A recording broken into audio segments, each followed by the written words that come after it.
I have been journaling for past 4 years and I can honestly say that it is one of the most transformative practices of my life. Not because it is trendy or aesthetic, but because it has challenged me, confronted me, and shaped me in ways I never expected. Today I am sharing everything that I have learned in these 4 years. Not the surface level tips that you have heard 100 times, but the real lessons that journaling teaches you only when you have stuck with it long enough to see those layers. By the end of this video, you will see why journaling is not just about writing, but it is about courage, perspective, and the freedom to rewrite your narrative. Journaling may look very simple, just you, a pen, and a blank page. But actually, it is one of the bravest acts you can commit to. It takes courage to write down your thoughts exactly as they are without dressing them up for somebody else's approval or even for your own comfort. Being honest and transparent with yourself requires a deeper level of acceptance. Acceptance of the way you think without justifying or defending your thinking. And if you find yourself justifying or being defensive in your thinking, that to get recorded and accepted through your writings. When you're new to journaling, you might not notice this right away. But over time, you realize that accepting the way you think means taking responsibility for your thought patterns. And that kind of responsibility demands courage. There is no other practice that can give you a visual experience of this fact that thoughts are objects than journaling does. We all know that thoughts cannot be seen or touched physically, but the speed at which they arise can literally make us lose track of time. When you write down your thoughts in your journal, you realize that there are many emotions that are attached to those thoughts. But over time, as you revisit those pages, something shifts. You realize that the emotions once you felt so strongly are no longer there. The words may still hold meaning, but they no longer carry the same intensity of emotions that they once had, and this allows you to see your thoughts more objectively. You notice the difference between the way you thought back then and the way you think now. You acknowledge your old ways of thinking and your previous writings, but you do not identify with them because your thinking changes over time and so does your perspective. This allows you not only to see your thoughts more objectively but also gives you the freedom to change them over time. Just like clothes that no longer fit you can be replaced, thoughts that no longer serve you can be changed, and journaling gives you the freedom and space to bring about this change. As the seriousness and heaviness of your thoughts diminish, their grip over you also loosens and you feel more lighter and more at ease. Over time, you also become more flexible at holding different perspectives because you understand that thoughts are not fixed truths. If you're someone who has a lot to express but struggles to do so, journaling may come to your rescue. When you write down your thoughts and your experiences before expressing them verbally to anyone, your journal acts as a filter. It helps you to cut out the parts of your speech that will not serve you and only focus on the parts that will enhance your communication. This kind of filtering is important because we cannot communicate effectively when our emotions cloud our judgment. Imagine you speaking to someone when you feel angry, upset, or overly happy.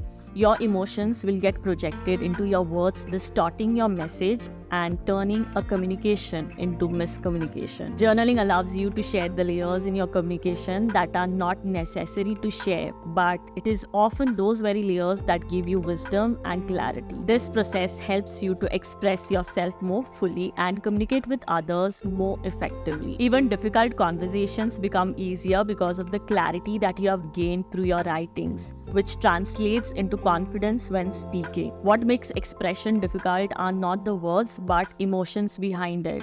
Fears, doubts, or worry of not being understood. But when you write down those emotions on paper and see what's holding you back from expressing yourself fully and clearly, you nullify those emotions through acceptance, which leads to smoother delivery of speech.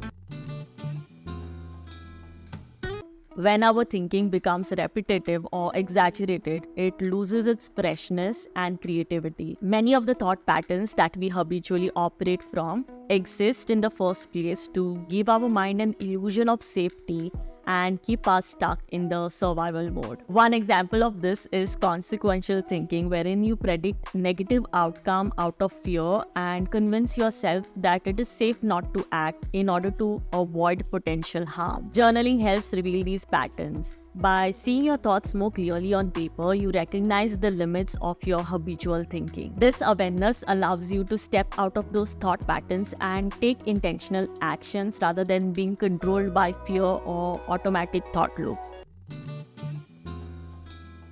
No matter how good we are at practicing minimalism when it comes to our physical lives, whether it is by giving away our clothes or by clearing visual clutter.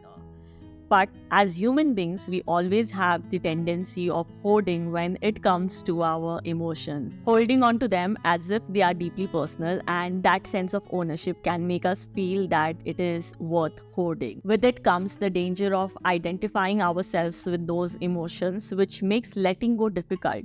It is in those situations that a journal can teach us minimalism in its truest sense. By writing down how we feel, we release our emotions, and this is not the same as expressing our raw emotions to someone else, unless they are a therapist or someone with great emotional understanding. When we share our raw emotions with people, there are often limitations that come with it, like the fear of being judged or the regret of oversharing, or practical constraints like the other person's availability. With a journal, none of those limitations really exist, except the fear of someone reading it. In that case, you can use digital apps that allow you to write and delete your entries instantly. There is even this free website where you can type your thoughts as fast as you can, and if you stop for more than 5 seconds, then it automatically deletes everything. I have not personally used it, but I thought of mentioning about it so that you know such options do exist if privacy is your concern. This is not to say that you should never share your emotions with others. In fact, opening up can be beneficial if the person offers understanding or solution. But when it comes to journaling, the goal is not to get an immediate solution, but it is to let go of your emotions.